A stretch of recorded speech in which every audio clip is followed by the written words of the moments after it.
आज हम मानव भूगोल में ट्राइब्स ऑफ द वर्ल्ड, विश्व की जनजातियाँ के बारे में यानी पिग्मी जो है उसके बारे में आपके जो अलग अलग कोर्स में हैं जनजातियाँ, उनमें से पहला जो अध्ययन आज अपन करेंगे पिग्मी के बारे में अध्ययन करेंगे। जनजातियाँ जो हैं वो अगर आज के समय में भी देखा जाए तो जिस तरह से वर्तमान समय में पृथ्वी पर मानव विभिन्न व्यवसाय करता है, वह अपनी पारिस्थितिकीय दशाओं में परिवर्तन कर वातावरण के साथ विभिन्न रूपों में समायोजन करता है, जो कि वो बहुत पहले से ही उसको इन सब चीज़ों के बारे में पता है। लेकिन इतना समय व्यतीत होने के बाद भी वर्तमान में टुंड्रा रीजन, अरब का मरुस्थल, साइबेरिया का उत्तरी भाग, मध्य अफ्रीकी भाग, कालाहारी का मरुस्थल आदि ऐसे भाग हैं जहाँ अनेक जनजातियों ने आदिम अर्थव्यवस्था को अपना रखा है। इनके व्यवसायों की छांट में वहाँ के प्राकृतिक वातावरण की महत्वपूर्ण भूमिका रही है। यानी आज भी ये जो लोग हैं वो अपनी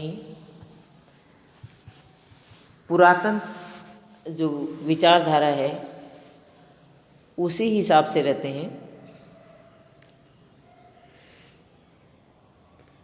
इसमें से पहला जो अपन अध्ययन कर रहे हैं वो है पिग्मी। पिग्मी का जो निवास क्षेत्र है,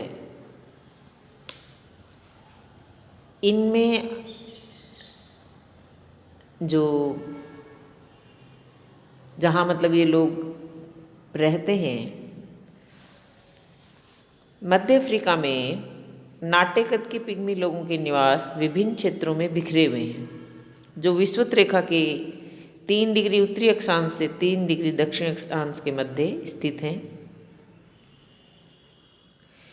इसमें सर्व प्रमुख वर्ग बेल्जियम कांगो के पूर्वी भाग में सघन वनों में रहने वाले इतूरी पिग्मी का है। ये लोग इतूरी नदी के तटीय क्षेत्र में निवास करते हैं। इसके अतिरिक्त अन्य बहुत से पिग्मी वर्ग हैं जो पश्चिम में फ्रेंच इक्वेटोरियल अफ्रीका के गाबोन प्रांत से लेकर पूर्व में युगांडा तक बसे हुए हैं। और मानचित्र में आप इसको देख भी पा रहे हो। पिग्मी लोग आखेटक होते हैं, तो ये स्थायी मकान में निवास करने के बजाय आखेट की खोज में अस्थायी निवास में बनाकर अपना रहते हैं। जिस भी रीजन में इनको आखेट प्रचुर मात्रा में मिल जाता है उसी में ये अपना निवास बना लेते हैं थोड़े समय के लिए। पिग्मी लोगों के सभी निवास क्षेत्र विषुवतरेखीय जलवायु के वनों में स्थित हैं, जहाँ पे उष्णार्द्र प्रकार की जलवायु पाई जाती है। टेम्परेचर पूरे वर्ष 26 डिग्री सेंटीग्रेड से 30 डिग्री के बीच रहता है। वार्षिक तापांतर 3 डिग्री सेंटीग्रेड से भी कम रहता है। वार्षिक वर्षा 150 से 175 सेंटीमीटर तक होती है और पूरे वर्ष भर वर्षा होने के कारण वायुमंडल में ह्यूमिडिटी बहुत होती है और अधिक गर्मी और वर्षा के प्रभाव से यहाँ सघन वन है जो सदापर्णी है। वृक्ष लंबे और ऊंचे होते हैं।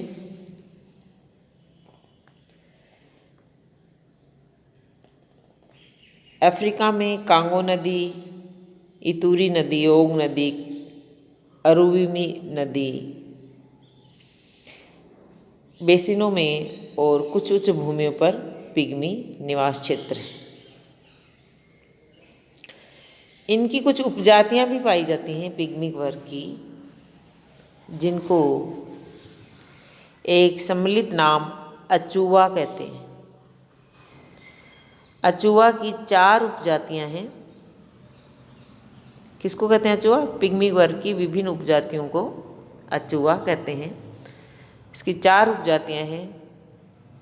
पहला है मबूती, विषुवत रेखा के उत्तर के क्षेत्रों में रहते हैं। दूसरा है तवा, विषुवत रेखा मध्य पेटी में। फिर बिंगा दक्षिणी क्षेत्रों में, और गेसेरा भी दक्षिणी क्षेत्रों में रहते हैं।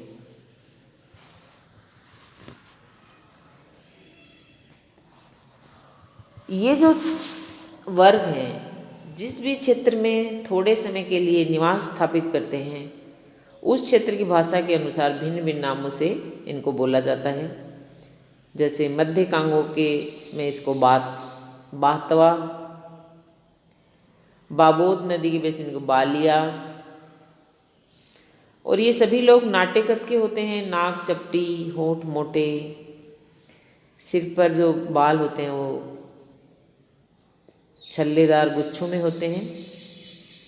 और ये मानव प्रजाति नेग्रिटो प्रकार की है।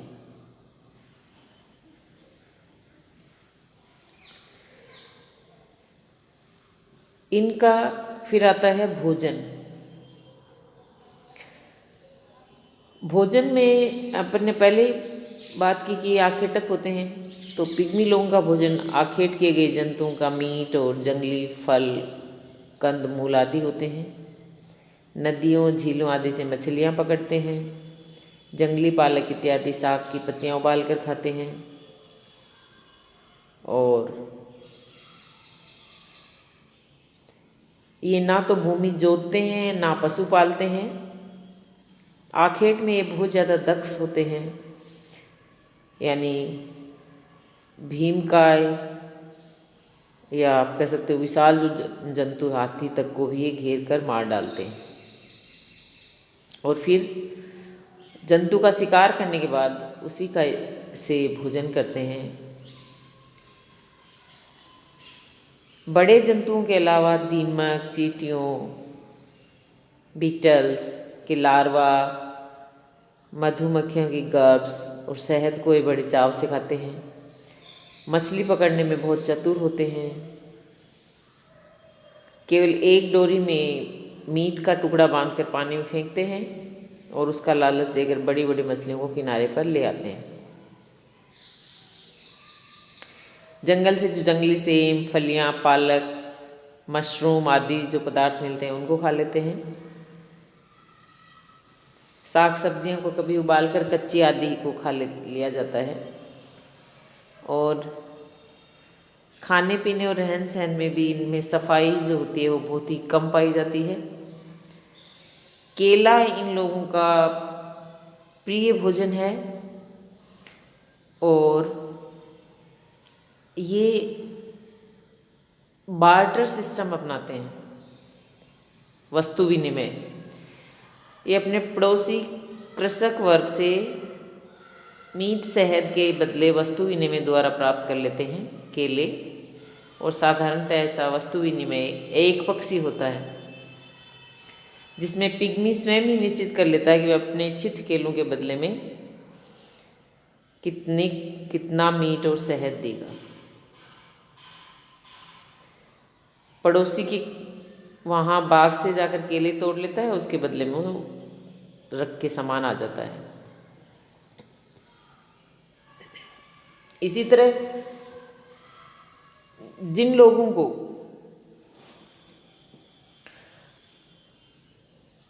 जो कृषक वर्ग होता है उनको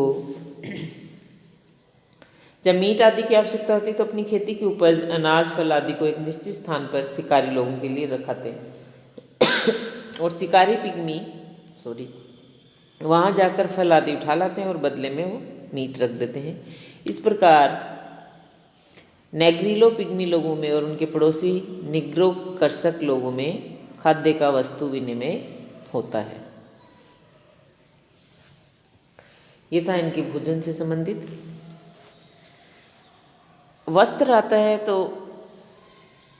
एक तो अपन ने पहले ही बात की कि इनको समय व्यतीत होने के बाद भी ये अपने पुरातन शैली से ही रहते हैं। उष्ण आर्द्र जलवायु में वस्त्रों की आवश्यकता कम होती है और ये लोग छाल के वस्त्र पहनते हैं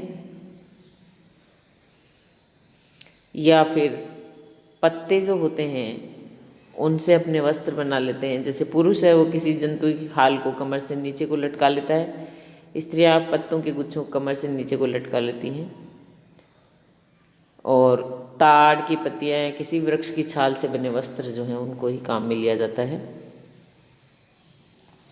निवास के लिए जो होता है इनका जो शेल्टर, आप घर कह सकते हो जिसे, तो पिग्मी लोगों को आखेट की खोज में इधर उधर जाते हैं तो अपना स्थायी निवास स्थान ये नहीं बनाते हैं, घर नहीं बनाते हैं।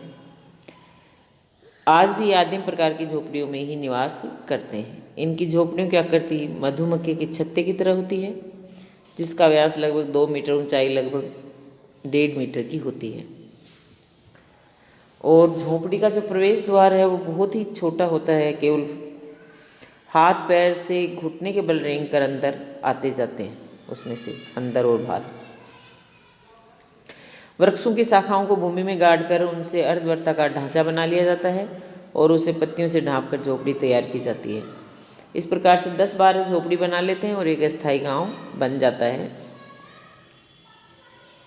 और चलवासी लोगों का घुमक्कड़ जीवन है, इसलिए इनको ना तो ये अधिक साज सज्जा या घरेलू सामान रखना भी इनके लिए एक तरह से क्या हो जाता है, भारी हो जाता है। और आदिमकालीन जीवन वैसे ही व्यतीत करते हैं।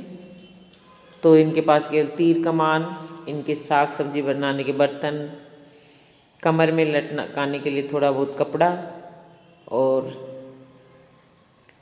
पानी के लिए जो गोड़ होती है तुम्बी वो रखते हैं। पिग्मी पुरुष के गले में बांस की बनी सीटी लटकती भी होती है और इस सीटी से वो पक्षियों की बोली की नकल करता है और जंगल में शिकार करते समय अपने साथी लोगों के मार्ग की जानकारी भी रखता है।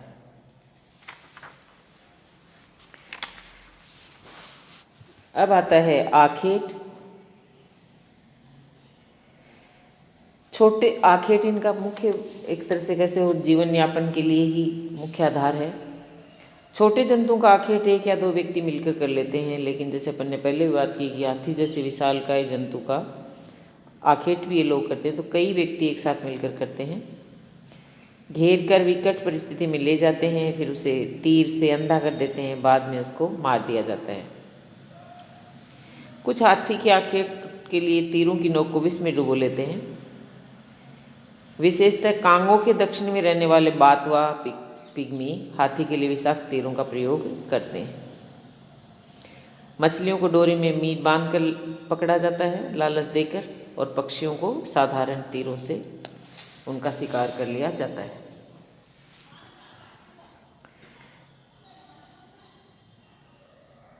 पिग्मी जो होते हैं कद में तो क्या होते हैं, नाटे होते हैं। शरीर से वजन में हल्के होते हुए भी पिग्मी लोग बलवान, निर्भय और उत्साही होते हैं और पेड़ पे बहुत ही तीव्रता से चढ़ने में दक्ष होते हैं।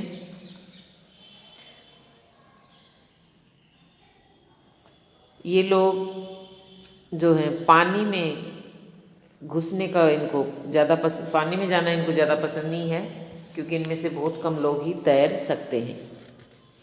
इनकी जो ऑब्जर्वेशन पावर है वो बहुत तीव्र होती है। जंगली जंतुओं से उसकी स्वयं की सुरक्षा और उनका दैनिक भोजन उनकी दृष्टि की तीव्रता पर ही निर्भर करते हैं। हर समय खतरों के बीच रहता है, इसलिए चौकन्ना, सतर्क और जागरूक रहना पड़ता है। और एक वृक्ष दूसरे वृक्ष पे बहुत ही तेजी से पहुंच जाता है और इस प्रकार छिप जाता है कि उसका पता लगाना कठिन होता है। कुशाग्र बुद्धि वाले होते हैं, उनकी स्मृति और नकल करने की शक्ति बहुत ही अच्छी होती है, लेकिन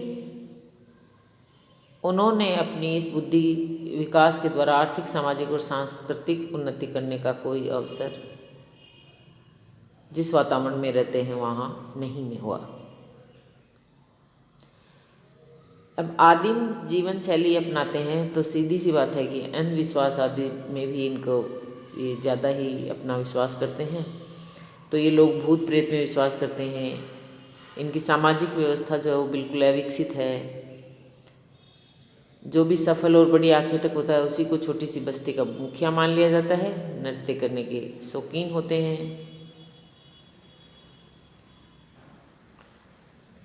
यूरोपीय देशों से उपनिवेश बसाए जाने के पश्चात से पिग्मी लोगों की संख्या दिन प्रतिदिन घटती जा रही है। पिग्मी लोग वनों में छिपे रहते हैं और वर्तमान सभ्यता के साथ तालमेल न बैठा सकने के कारण कम होते जा रहे हैं।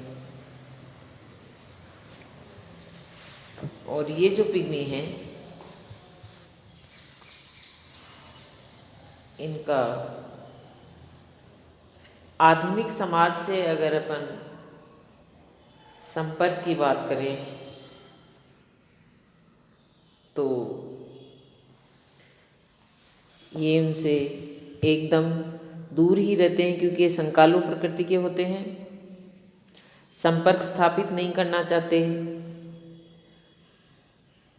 पिग्मी केवल अपने पड़ोसी बंटू कृषक जाति से व्यापार के रूप में संपर्क रखते हैं और इनका व्यापार भी मौन व्यापार होता है, जिसमें पिग्मी और बंटू दोनों जाति के लोग आपस में मिल नहीं पाते। केवल वस्तुएं ही निश्चित स्थान पर रख दी जाती हैं जिन्हें ये आपस में ले जाते हैं, लेकिन इनका संपर्क नहीं होता है। इन लोगों का जीवन बहुत ही कठोर होता है। इनके निवास क्षेत्र का वातावरण भी जीवन योग्य नहीं है। जीविकोपार्जन के साधनों में भी विभिन्न जंगली जानवरों के अतिरिक्त अन्य संसाधनों का अभाव पाया जाता है। सघन वनों के कारण तथा अति उष्ण व आर्द्र जलवायु के कारण इनके पास कृषि योग्य भूमि का भी अभाव है। पिग्मी जाति एक साहसी, निर्भीक और निडर जनजाति है जो ऐसे कठोर प्राकृतिक वातावरण में भी अपना जीवन व्यतीत करती है।